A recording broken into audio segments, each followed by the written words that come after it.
আম্মা জান জিজ্ঞাসা করছিলেন, ইয়া রাসূলুল্লাহ, কিয়ামতের দিন কিরকম হবে, আমরা কিভাবে আসবে? তো আম্মা জানকে আল্লাহ রসুল বলছিলেন যে হুফাতান ওরাতান, পায়ে হাইটা আসবে, উলঙ্গ আসবে। আম্মা জান চিৎকার দিয়া বলছে, আলা ইয়ারা বাদুনা বাদা, আমাদের একজন আরেকজনকে দেখবে না?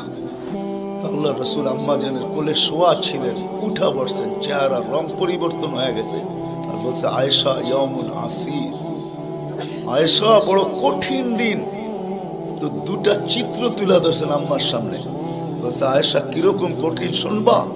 কাআন্নী আনজুরু মূসা মুতালাফফিফুন বিউমুদিল আরশ ওয়া ইয়াকুলু রাব্বি লা আসআলুকা আল-ইয়াওমা উম্মি ওয়া লা আসআলুকা আল-ইয়াওমা উখতি আসআলুকা নাফসি নাফসি নাফসি নাফসি। বলছে, আয়েশা এরকম কঠিন দিন আমি দেখতেছি যেন মুসা আলাইহিস সালাম আরশের খুঁটি ধরে চিৎকার দিতেছে আর বলতেছে, আল্লাহ আজকের দিনে মাকে চাই না, বোনকে চাই না, চাই আমাকে বাঁচান, আমাকে বাঁচান। কালিমুল্লাহ, যার কিতাবটা আল্লাহ নিজের হাতে লেখছে, কাতাবাত তাওরাত বিয়াদি, যার কিতাব আল্লাহ নিজের হাতে লেখা দিয়েছেন, কালিমুল্লাহ যিনি, আল্লাহর সাথে যিনি কথা বলতেন, যার উপাধি কালিমুল্লাহ, উলুল আজমি মিনার রসুল, 5 জন নবীর ভিতরে একজন যিনি, 5 জন উলুল আজমি মিনার রসুলের ভিতরে। আল্লাহ রসুল বলছে, আয়েশা আরেকটু দৃশ্য বলবো তোমাকে? তো বলছে, ইয়া রাসূলুল্লাহ বলেন। বলছে, ওয়াজিআ বিজাহান্নাম, জাহান্নামকে যখন আনা হবে 70,000 শিকল লাগানো হবে, প্রত্যেকটা করার সাথে 70,000 ফেরেশতা ধরবে, তারপরও জাহান্নাম ছুটবে সব ফেরেশতাদের হাতের থেকে ছুটা নিচে। কিয়ামতের দিন মাঠের দিকে যখন ভাগতে থাকবে, তো জিবরিল আলাইহিস সালাম আল্লাহর পাশে থাকবে, চিৎকার দিয়া বসা পড়বে আর বলবে, রব্বি সাল্লিম সাল্লিম, রব আমাকে বাঁচান, আমাকে বাঁচান। ওই দিন শুধু একজন ব্যক্তিত্ব, আপনার আমার রসূল মুহাম্মদুর রাসূলুল্লাহ সাল্লাল্লাহু আলাইহি ওয়াসাল্লাম শুধু উম্মতি উম্মতি বলে চিৎকার দিবে। আল্লাহ এটাই জবাব দিতেছেন, আনতা তাকুলু উম্মতি, আমি জানি আপনি উম্মতি বলে চিৎকার দিবেন, কেন এখানে শুধু ব্যথা উম্মতের, আর কোনো ব্যথা নেই, কোনো ব্যথা নাই, শুধু ব্যথা উম্মতের ব্যথা। এমন এক ব্যথা দিলের ভিতরে ছিল, তো বলছে আপনি উম্মতি বলে চিৎকার দিবেন, আমি বলবো রহমতি রহমতি, 99 রহমত রাখা আছে, সালতো তা, ওই দিন আপনি চাবেন আমি দিব, শাফি তুসাফা, আপনি সুপারিশ করবেন আমি মঞ্জুর করব। আর এক রিওয়ায়াতে আল্লাহ বন্ধুকে সান্ত্বনা দিয়েছেন, বন্ধু আনা মালিকি ইয়াউমিদ্দিন আনতা সাহিবা ইয়াউমিদ্দিন, আমি কিয়ামতের মালিক বটে কিন্তু বাদশা কিন্তু আপনি, আমি মালিক কিন্তু বাদশা আপনি। ব্যথা ছিল, ব্যথা। সুনামগঞ্জের মানুষ আমার চেয়ে বড় বড় ওলামার আওয়াজ করছে, আমি শুধু আপনাদেরকে একটু নবীর ব্যথা শুনাইতেছি, কিরকম ব্যথা ভিতরে ছিল। চলেন, যখন ব্যথাই শুনাইতেছিলাম তো আরেকটু শুনাই। প্রথম সিংহায় ফুতে সব ধ্বংস হয়ে যাবে, এটাকে নফখাতুল উলা বলে, কিয়ামত যেটাকে বলে। দ্বিতীয়টাকে নফখাতুন নুশুর বলে, দ্বিতীয় সিংহা ফুতে সব আবার জন্ম হবে, সব পয়দা হবে। কিন্তু এর আগে মৌত সবার হয়ে যাবে, মালাকুল মৌতেরও মৌত হবে, এটাও সত্য, হাদিসে আছে। আমি অতদূর টানতে চাইতেছি না। সর্বশেষ যখন মালাকুল মৌত থাকবে, তা আল্লাহ জিজ্ঞেস করবে, মাম বাকিয়া ইয়া মালাকুল মৌত, কে বাকি? তো বলবে, লা মা বাকিয়া আহাদ ইল্লা আনা ওয়া আনতাল হাইয়ুল লাযী লা তামুত। আকাশ জমিন আরশের নিচে কোথাও কোনো সৃষ্টি বাকি নাই, শুধু আমি একা বাকি আর আপনি। আল্লাহ জিজ্ঞাসা করবে, আইনা আনতা, তুমি কোথায়? তো বলবে, তাহতা আরশিক, আমি আপনার আরশের নিচে, উপরে তো না। আল্লাহ বলবে, মাদা তারাও, আরশের নিচে তাকায় দেখো তো কি দেখা যায়? তো উনি লেখা দেখবে, আজকেও আছে, ওই দিনও উনি দেখবেন, ইন্নী কাতাবতুল মাউত আলা মান তাহতা আরশি, আমার আরশের নিচে যে আছে তাকে মরতেই হবে।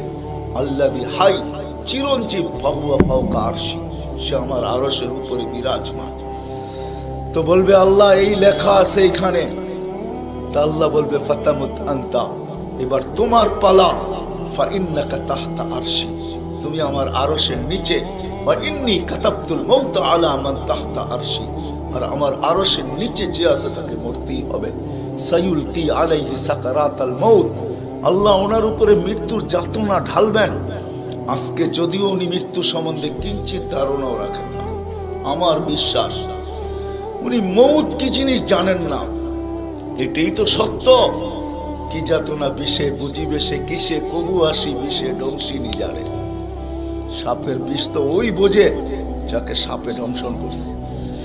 উনি তো নিয়ে যায় শুধু আমাদেরকে, হুকুম হয় অপারেশন সাকসেস করে না, নিয়ে যান।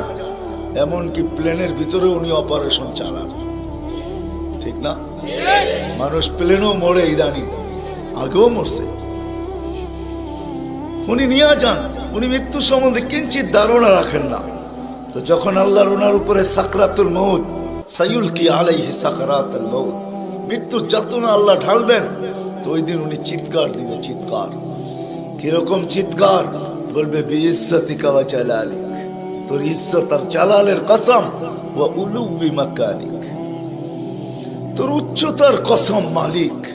লাউ আলিমতু সাকরাতাল মউত, মৃত্যু সম্বন্ধে যদি আমার কিঞ্চিত ধারণা থাকতো, মা কবাস্তু আরওয়াহাল মুমিনিন, কোন মুমিন মুসলমানকে আমি এত কষ্ট দিয়ে নিয়ে আসতাম, এত কষ্ট। কিন্তু বহুত ওনার হবে, উনিও মুখ থুবড়ে পড়বেন। দ্বিতীয় নফখার আগে আল্লাহ 4 জনকে পয়দা করবেন, জিবরিল, মিকাইল, ইসরাফিল, মালাকুল মউতকে। কিন্তু পয়দা করতে দেরি, জিবরিল আলাইহিস সালাম কানতে দেরি করবেন না। 3 জন জিজ্ঞাসা করবে কান্নার কারণ, বলে ইদান ইউমার ইসরাফিল, এখনই হুকুম করা হবে ইসরাফিলকে নফখাতুন নুশুরের জন্য, আর আমাকে হুকুম করা হইবে আল্লাহর বন্ধুকে মাকামে মাহমুদে নিয়ে আসার জন্য। কিন্তু আমি আমার মৃত্যুর পরে ভুলে গেছি উনার কবর কোথায়। তো 3 জন বলবে সহজ সমাধান, ফাসআলিল আরদা, তুমি জমিনকে জিজ্ঞাসা করো। তো জিবরিল আলাইহিস সালাম জমিনকে জিজ্ঞাসা করবে আইনা কবর হাবিবার রহমান, আল্লাহর বন্ধুর রওজা কোথায়? তো জমিন উত্তর দিবে কদ দাক্কানি আল্লাহু দাক্কা ফানাসিত, প্রথম সিংহায় ফুতে আল্লাহ আমাকে এরকম ধুনা ধুনছে, এরকম ছানা ছানছে। ছানা বোঝেন? ধুনা বোঝেন? এরকম ধুনা ধুনছে ফানাসিত, আমিও ভুলে গেছি কোথায় রাখছি। এটা মাঝে মাঝে আমাদের সাথেও ঘটে। টুপি যাবে খোঁজে সারা ঘরে, ঠিক না? সারা ঘর মাথায় উঠে ফেলে, হঠাৎ পকেটে হাত দিয়া দেখে টুপি আর জিব্বাটা কামড় দিয়ে বেরিয়ে চলে যায়, ঠিক না? নাহলে তো গড়ালার আবার এর মাথা খারাপ করবে, ঠিক না? আমাদেরও ঘটে, জমিনও ভুলে যাবে। ওই দিন আল্লাহ রসুলের কবর থেকে নূর বাহির হবে, নূর নূর নূর নূর হাত্তা ইয়াসাদ আরশার রহমান, আল্লাহর আরশ পর্যন্ত পৌঁছবে। আজকে বাহির হয় না, আজকে বাহির হলে দুনিয়া দুনিয়া থাকবে না, শেষ। আজকে সুযোগ নাই, ওই দিন বাহির হবে। জিবরিল আলাইহিস সালামকে হুকুম করা হবে নিয়ে আসো মাকামে মাহমুদে, নিয়ে আস, যাবে। পরেরটা হলো সুনামগঞ্জের মানুষ বুঝার, যদি ভিতরে দিল থাকে তাহলে বুঝবেন, নাহলে বুঝবেন না। উনি যাবে, পর মারবে পর, আর বলবে তুমি হাবিব আর রহমান, আল্লাহর বন্ধু ওঠেন। তো আল্লাহর রসুল উঠবে, হাদিসের শব্দ ওয়াহুয়া ইয়াকুম ওয়ায়াবকি ওয়ায়াকুল, উঠবে কিন্তু কানতে কানতে উঠবে, আর বলতে বলতে উঠবে জিবরিল আইনা উম্মতি আইনা উম্মতি আইনা উম্মতি আইনা উম্মতি, আমার উম্মত কোথায়? আওয়াসালা শাফির জাহান্নাম, আমার উম্মত কি আমাকে ফাঁকি দিয়া পুলসিরাতের কিনারে চলে গেছে? তারপরে জিবরিল তুমি আমাকে উঠাইতে আসছো। তো জিবরিল কসম খাবে বিইজ্জতিল্লাহি ওয়া জালালি মা শাক্কাল আরদ আহাদুন ইল্লা আনতা, আপনি ব্যতীত কেউ ওঠে নাই, উম্মত কোত্থেকে উঠবে? আপনি শান্ত হন, শান্ত, সান্ত্বনা দিবে, উঠবে, মাকামে মাহমুদে যাবে। কসম খোদার, ব্যথা আমি শুনাইছি আপনাদের, উঠবে, যাবে। কিন্তু মাকামে মাহমুদে বসবে না, শুধু ডাইন হাতটা রাইখা দিয়া দাঁড়ায় থাকবে। আল্লাহ জিজ্ঞাসা করবে, বন্ধু বসেন না? বলছে না, বসবো না। দাঁড়ায় আছেন কেন, হাত রাখছেন কেন? বলে মালিক, এই জন্য হাত রাইখা দাঁড়ায় আছি, এটা আমি মালিক। কিন্তু তাইলে বসেন না কেন? বলে বসবো না। বলছে কারণ কি কারণে বসবেন না? বলে আমাকে বসায়া দিতে চান তাই না? আমি যদি বসি তো আমার উম্মতের জন্য ছুটবে কে, ভাগবে কে, কাঁদবে কে? কে হাউজে কাউসারে যাবে? কে উম্মতের ঠোঁটে লাগায়া পেলা পান করায়া দিবে, পানি পান করায়া দিবে? কে মিজানের পাশে দৌড়াবে?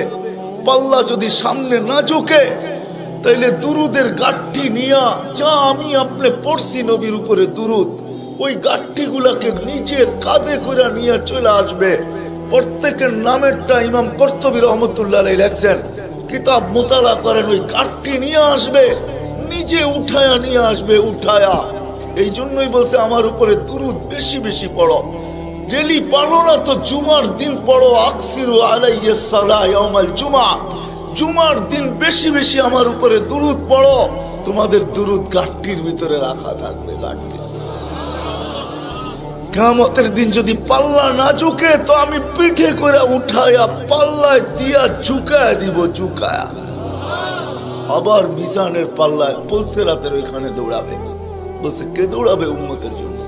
যে কিয়ামতের মাঠে ব্যথা নিয়ে উঠবে, ব্যথা, ব্যথা নিয়ে উঠবে, ব্যথা।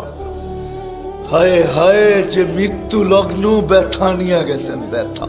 কোনো ব্যথা না,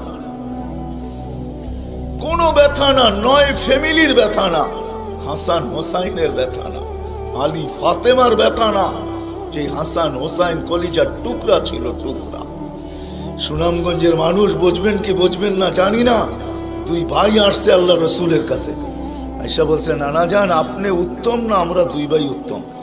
সাইয়্যিদুল আউয়ালিন ওয়াল আখিরিনকে জিজ্ঞাসা করে, যার সুবাদে সমগ্র জগৎ তৈরি, যার রহমতের ছোঁয়ায় সব অস্তিত্ব পাইছে, আমিও আপনাও সমস্ত সৃষ্টি, আরে সমস্ত নবী রসুল যার রহমতের ছোঁয়ায় অস্তিত্ব পাইছে, তাকে নাতিদয় জিজ্ঞাসা করতেছে নানা জান আপনি উত্তম না আমরা দুই ভাই? আল্লাহ রসুল সাদা সিধা জবাব দিচ্ছেন, আমি উত্তম, খায়রুল বাশার, আমি উত্তম। দুই ভাই হাসা দিছে। আল্লাহ রসুল জিজ্ঞেস করছে হাসলা কেন? নানা জান জবাব হয় নাই। মানি আমরা দুই ভাই উত্তম। প্রমাণ? আপনার আব্বা আমাদের আব্বাজানকে চিনেন? তো বলছে বলো তোমাদের আব্বাজান কে? আলিউল মুর্তাজার পুরা মানাকে পরিচয়। আমি সিলেটও বলে আসছি, আমার বড় আফসোস লাগে বাংলাদেশে হাজারো ওয়াজ হয় সারা বছর, কিন্তু আজ পর্যন্ত একটা ওয়াজের ব্যানার পাইলাম না যে শানে সাহাবা, শানে সিদ্দিক, শানে আবু বকর, শানে ওমর, শানে ওসমান। বহুত কম ব্যানার পাই শানে রিসালাত, আল্লাহ রসুলের শান। চিনি না বিদায়, রাগ হয়েন না, আজকে চিনি না বিদায়। প্রত্যন্ত অঞ্চল সুনামগঞ্জের সাথে আজকে যোগাযোগ বড় ভালো, আপনাদের হাইওয়ে বড় সুন্দর, গাড়ি বড় স্পিরিটে চলে, কিন্তু একটা দিন ছিল এখানে যোগাযোগ বড় দুর্গম ছিল। বাতিল এই সুযোগগুলোকে ব্যবহার করছে। প্রত্যন্ত অঞ্চলের মানুষ নবী জানে না কাকে বলে, রসুল চিনে না কাকে বলে। আপনারা তো শহরের মানুষ, হায় হায় আপনাদের এই সুনামগঞ্জ পাওয়া যাবে বহুত মানুষ নবীর নামও বলতে পারবে না। রাগ হয় না, রাগ হয় না, পায়ে হাত রাখে। বিদায় বাতিল এটাকে সুযোগ হিসাবে ব্যবহার করে। নবীকে যখন চিনে না তো ভুল নবীর 2 নম্বর 22 নম্বর নবীর মালা তাদের গলায় পড়ায় দেয়। কাদিয়ানি বানাইতে সুবিধা এই জন্য, নবীর পরিচয় যদি আমাদের বাচ্চা জানতো, নারী পুরুষ জানতো, আমাদের স্কুল কলেজের ছেলেরা জানতো যে আমাদের নবী কে, তার প্রয়োজন কতটুকু, তার মর্তবা কত বড়, তাইলে কেউ এরকম দাওয়াত নিয়ে যাইতে দেরি, জুতার বাড়ি খেয়ে ফিরতে দেরি হতো। মুখ খোলার সুযোগ ছিল না আমার বড় আফসোস লাগে, দিলে ব্যথা লাগে, ব্যথা যে বাংলাদেশে হাজারো লক্ষ ওয়াজ হয়, জানি না হুজুররা দেখছে কিনা জানি না, শানে সাহাবার কোনো ওয়াজ নাই, শানে আলী, শানে ওমর, শালে হায় হায়, কথা মনে উঠছে এই জন্য বলেই ফেলি আজকে। আলী রাদিয়াল্লাহু তাআলা আনহু বসা আল্লাহ রসুলের কাছে, দুইজনই বসা, আর কেউ নাই। আমি আপনাদের কিতাবের হাওয়ালা দিব, কিতাব দিব।